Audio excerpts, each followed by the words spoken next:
Well, hey there. I just wanted to go record a quick video today talking about your personal profile. I don't teach a lot about your Facebook personal profile. If you've seen any of my other videos, been in my classes, I'm a huge fan of all the perks that you get from using a business page. But I do get questions a lot about personal profiles and what you should be putting on there. So today I wanted to cover really quickly what you should be putting on your personal profile if you're also using a business page. So I did record a video on how to optimize your personal profile.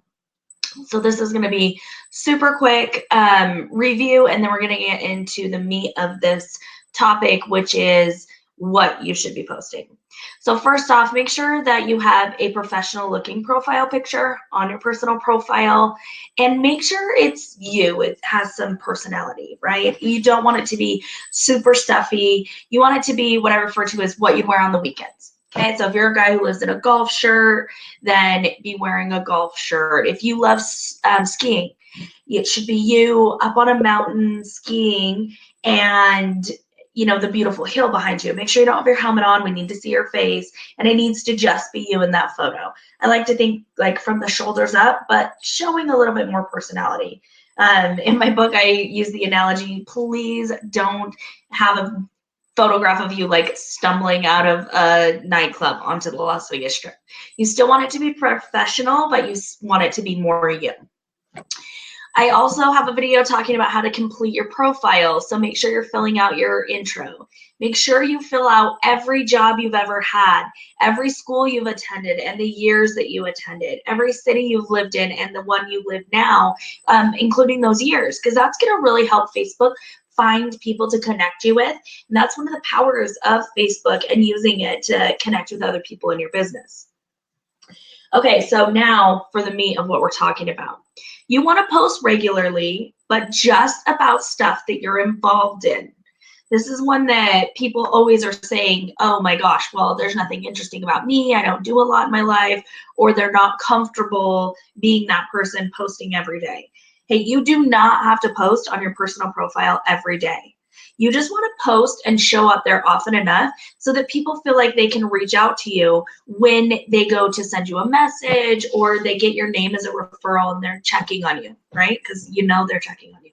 They're going to put your name in search and see what pops up if they're going to use you in a business capacity.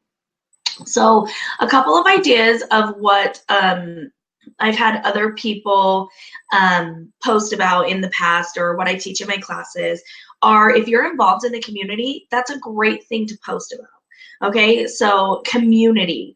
Are you part of a service organization like a Rotary Club, or you go and you work with different groups, or you do different activities? If you're super involved in your community, that's a great way to showcase who you are as a person and open doors for different connections. Sports is another great one. I say sports is like as close to the controversy line as you can get without like going over. And when I say sports, I mean kids sports. What sports are your kids involved in? If you're hauling your kid and all of those snacks for soccer down to the field every Saturday, how many other people do you know or would like to work with are doing the same thing? I use the analogy of real estate a lot, but if people know you as a really awesome real estate agent in your area, but then they see you lugging that wagon of snacks down, to the field, they are going to connect with you on a different level. Like, oh my gosh, they're an awesome agent and also a really good parent. They're connected, they're involved. Don't take pictures of your kids like up close with the name of their school on their jersey. We're not posting for Kidnappers Anonymous here. So be smart about what you're posting. But I do think that if you're taking a picture of the field saying, I'm super excited to be here rooting on the team, whether that's football, baseball, basketball, whatever your kids are involved in, or whatever sports you are involved in, that becomes another way for someone to connect with you. So I really recommend putting those types of posts out there. Just be smart about it, okay? I shouldn't have to say this, but I always do. You should not be posting anything religious or political. If you are using Facebook for business, you can't be putting things out there that might be off-putting to someone else. And I have a couple of stories about this. First is myself. I didn't always do Facebook for business. So I am pretty opinionated. I had a full camo wedding dress before Duck Dynasty made it cool. I live out in the middle of nowhere. I'm, a self-proclaimed redneck. I carry a gun and my husband builds ARs. Like, we have opinions. I have opinions, and I am not the type of person to shy away from sharing those. However, when I started doing Facebook for business, I started using it to put myself out there. I had to become really careful of what I was posting, what I was sharing, because I don't want someone to think they couldn't work with me because I'm too far to one side or the other, right? I have to be Switzerland. I have opinions, but I am an adult and I don't share them or force them, out there because I don't want to offend or turn someone off. That brings me to my second story. With that, I had a guy in a class once, and he was like, oh, well, I get tons of referrals from my church. So I post about my church often.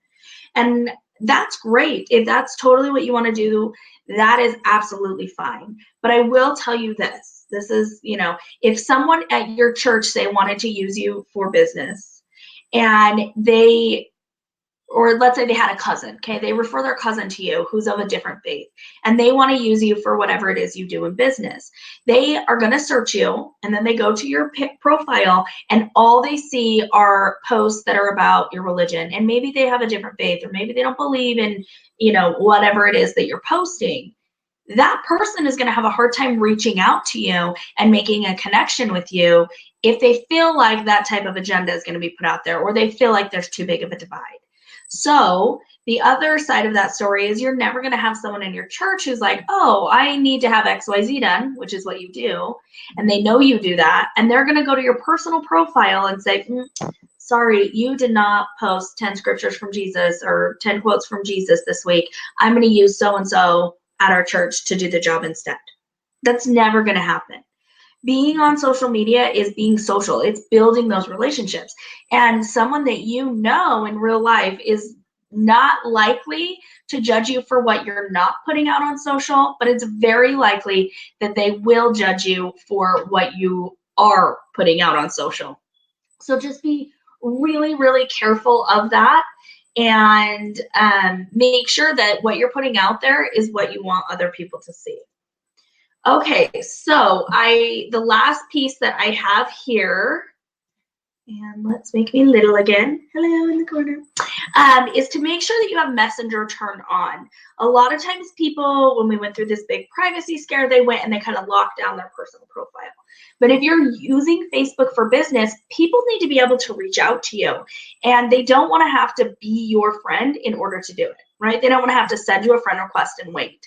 So make sure, one, that you have the ability for people to send you messages turned on, not that they have to be your friend before they can send you a message, and make sure you're checking your message requests.